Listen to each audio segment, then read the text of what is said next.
from Shelter House is here, and it's always good to see you. Thanks for being here. Go ahead and pull that mic.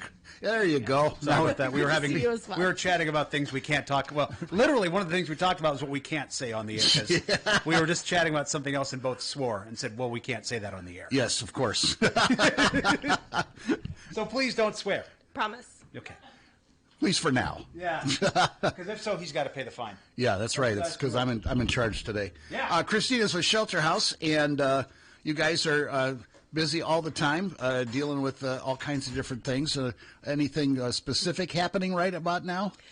More than anything, the really sudden increase in temperatures that happened like right at the tail end of summer, moving straight into it's going to be in the low 30s overnight next week. We're seeing our donation garage is pretty low because we've given away everything for the warm weather, and we are starting to need things for the cold weather. So we're in that transition phase where we have a lot of need for the people who come in looking for donations. So this is a perfect time, as everybody knows, to find out which clothes in your closet have shrunk over the summer and donate them to Shelter House. Absolutely. And you can do that anytime because you guys are open 24/7, and the donation garage is an easy way to just drop off stuff. I mean, I've dropped off appliances, I've dropped off clothes. Probably should go through my closets as well and get some stuff out to you guys. Where do you drop that off? Do you just drive up to the front door and say, "I've got stuff," or is there somewhere specific you should go for that? If you just have a little bit, it's totally fine to go to the front door. They'll buzz you in and take it at the front desk. If you have a lot, I would just go around to the side door. The side door, yeah. Yep, there is a big garage door. If you let them know at the front, then someone will meet you around the side.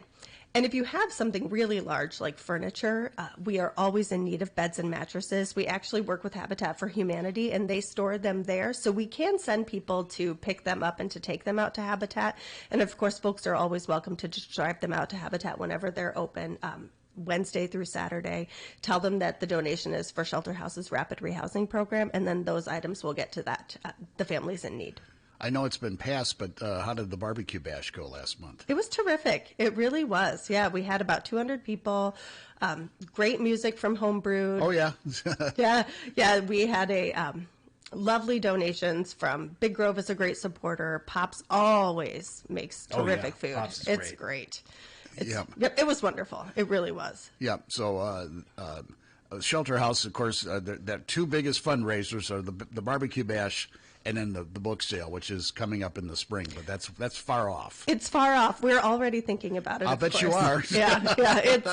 It takes quite a bit of preparation and weeks of sorting books through hundreds of volunteer donated hours. It's pretty amazing, and I've not participated in the volunteering part of it, but I've participated in the shopping part of it. Yeah. And you get there, and it's just a whole warehouse full of books. It's a bibliophile stream. Yeah, It really is. it really And they're all $2 or $3, and all the money goes straight to support Shelter House's programs. And you've got these people with these readers that, they're looking for specific textbooks and stuff like that. And then there's just, casual folks that are just, hey, look at the history. What's in the history boxes and stuff. Yeah, it's really terrific. We have book dealers who come from across the country, primarily across the region, I should say, because books are pretty big. You can't ship those back, but coming in buying stacks and stacks. I'm trying to complete my Watergate collection. I have all the President's Men in the final days, and then there was another one that was written afterwards with about Deep Throat, the guy that was the informant. So yes. Hopefully I'll find that this time around. I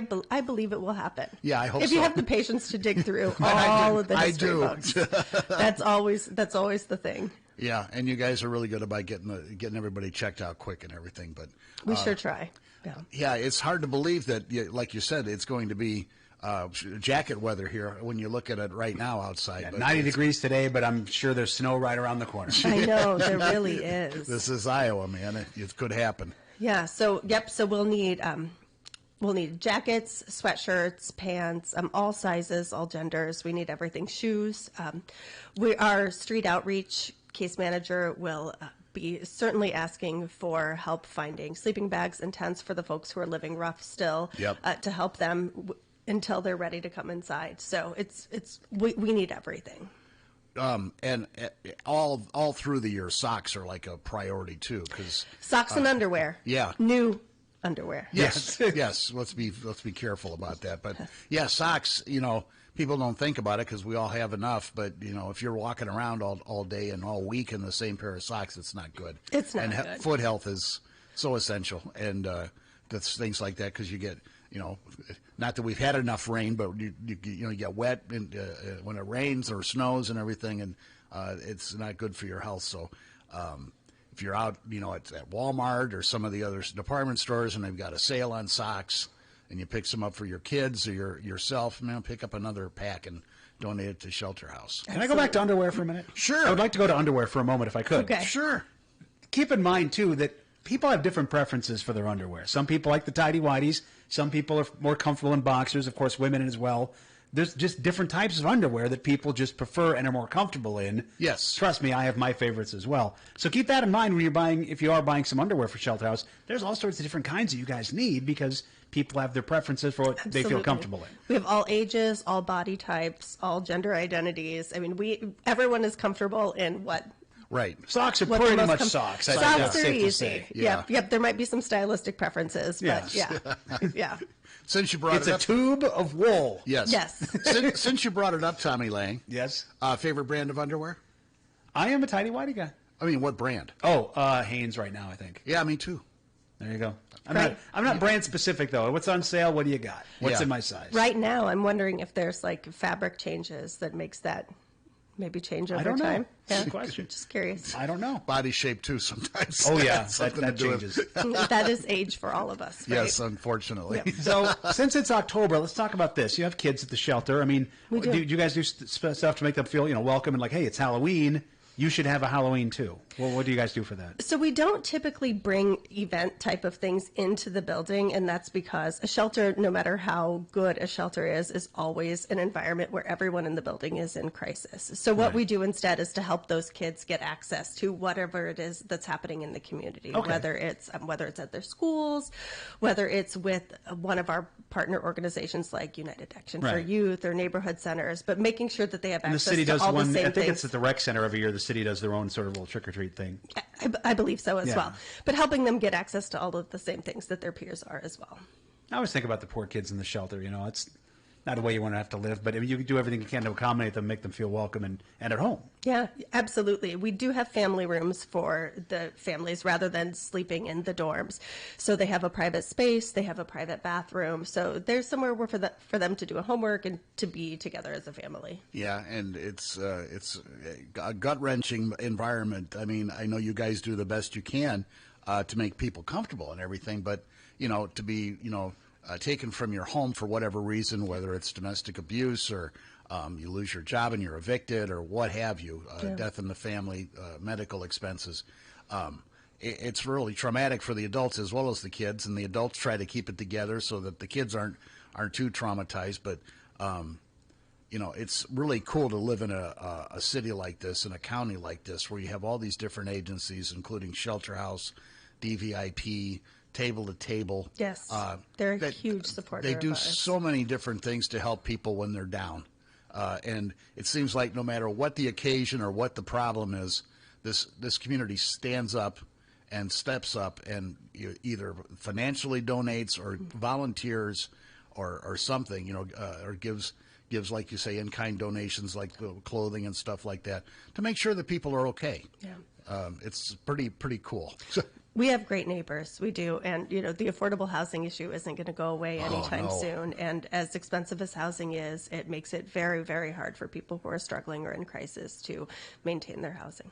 Yeah, and it's funny because they always we just had a study that came out and said Iowa is one of the best places in the country to retire because the housing is so inexpensive. But that doesn't necessarily correlate to the bigger cities. It doesn't. And We're an certainly- anomaly. It's certainly not here because it's still a priority. The good news is there's apartment buildings and housing being built all the time. They're talking about Including by us. and yes, exactly. And they're talking that the enrollment at the universities has maybe hit a peak, and maybe there'll be less students here, which will help. I mean, there's a chance Mayflower Hall could be sold and converted into rental housing. Yeah. I mean, I don't know if that's one of the plans. I know it's up for bid, but that would be open up a whole lot of spaces. Sure. And that could be that's a good site too for affordable housing. We have like central kitchens and stuff, and kind of a central meeting area, and in the ground floor there. I mean, I'm not to tell the university what to do with its property, but that'd be kind of nice. There's a lot of opportunity there. Yeah. And when you're looking for apartments around here, it's problematic. Let's put it that way. You know what I mean? You can find an affordable apartment, but whether you'd like to live there or not. I remember when I first moved here, I was looking for a place, and I went to a place, and the rent was reasonable, and I went in. And I've never described an apartment as greasy before. But you could just feel it on the walls and the stove and everywhere. And I'm just like, no, this can't stand. Yeah. And I lucked into a nice place, and I'm still there. So yeah, and you and I can find affordable housing because we have jobs. Yeah, we have reasonable incomes, Yeah, and not right. I personally don't have a large family, but for folks who have experienced job loss, who for some reason can't work based on physical issues or family issues, it makes it very, very difficult to find a place that they can afford. And you can actually discriminate by source of income in the state of Iowa. So landlords don't have to accept a housing choice voucher, right. which is guaranteed payment, right? That doesn't make any sense to me. It doesn't make any sense. Landlords are often requesting up to 3 months of the rent as income, so proof of that. Now, we have really great partner landlords with our rapid rehousing program. So this is we need our landlords to be able to house folks, but we also need the state level policy to change to not be allowed to discriminate based on the income source. And recently, they've made it more easy for the landlords to discriminate. Absolutely. Yep. Well, I'm on disability here after my transplant, and technically only here part-time. When I went to find an apartment, I had to have somebody else co-sign it because I was on disability. I wasn't getting, the government money, and I'm lucky enough to have, like a boss who can do that, or parents, family. Sure. Not everybody has that luxury, unfortunately. Not everyone has that, and often, folks will look at disability differently than they'll look at a housing choice voucher. There's a lot of discrimination that is happening, even in a wonderful community like Iowa City. It's always there. It's always part of the fabric of a world that permits it. Yep, and unfortunately, not everybody is a good tenant, and a lot of times the landlords discriminate based on previous experience, where they don't look at you at face value and say, okay, let's give you the benefit of the doubt, and let's try to make an arrangement work here. Yeah, and how you pay certainly isn't the best indicator of whether you'll be a good tenant. Right? No, that's true. I've seen people that can barely scrape by that have immaculate places, and then people who are very well off, and they couldn't wash a dish if their life depended on it. Yeah, and the student community, same, right? Broad range, right? We've got excellent students who are excellent caretakers. We've got rowdy kids who are making lots of noise. Just that same level of difference is happening in the community of folks who are using a housing choice voucher to pay their rent. So if anybody needs out there that's listening that says, hey, I'm struggling, I need a little help, how do they get a hold of you and take advantage of the services around here? Yep, so step one is to call the shelter. Frontline 319-351-0326. First thing in the morning, if you are looking for a place to stay that night, we start a list. We typically do have between 15 and 30 people on the wait list every night. So we rarely have extra space. So calling first thing, calling at 7 o'clock, get on the list so that way you can get that started. But then asking to be referred to what other programs might be available to you. If you are at risk of eviction, talking to our homelessness prevention case managers.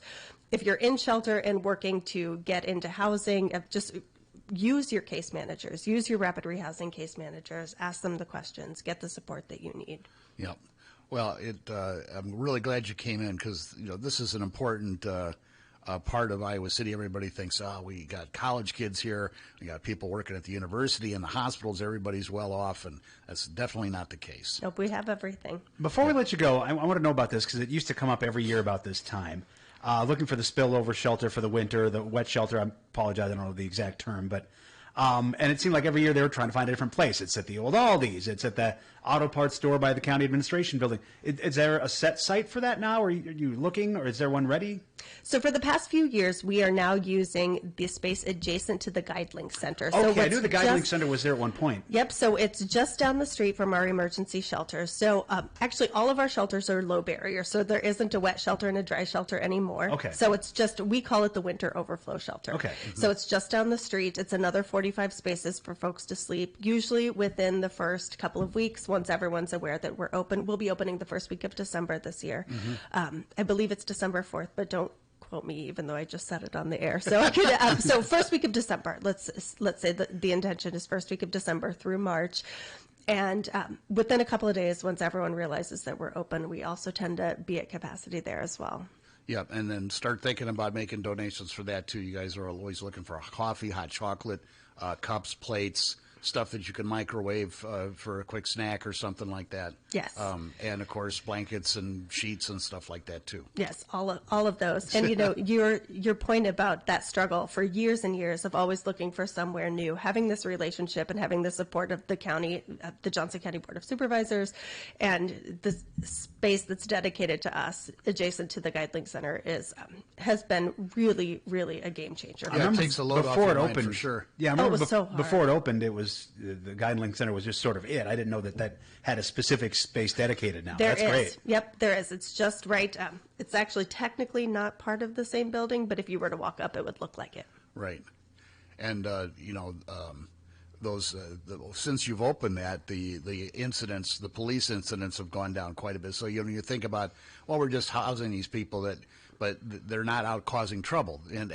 And when I say causing trouble, they're looking for a place warm to stay. And sometimes desperate desperate actions are taken, like, you break into a place just so you can find a warm place to sleep. Just to stay safe. Or you act out just so you can get arrested and put into a warm jail overnight, which obviously that's the worst case scenario. It's not a choice anyone should have to face. And things like public urination or public intoxication, those are things that if you have a home, you're never doing those things in public. Right. And it's really just the criminalization of poverty, right?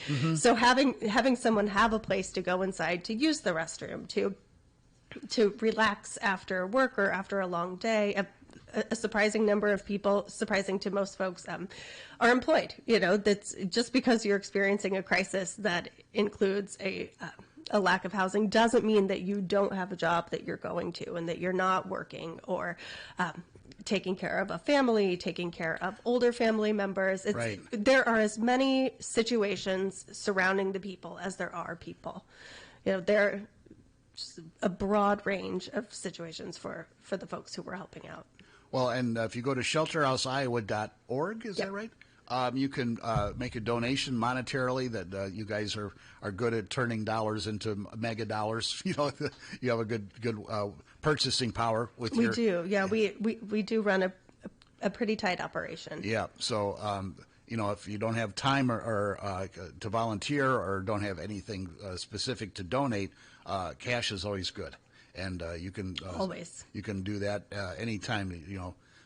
Everybody thinks about it during the holidays, but it's needed all throughout the year. So It certainly is. maybe if you're lucky, you win a little money in a lottery. And then just call me. just call Christine. She'll tell you what she. I'll give you my direct line. She'll give you financial advice.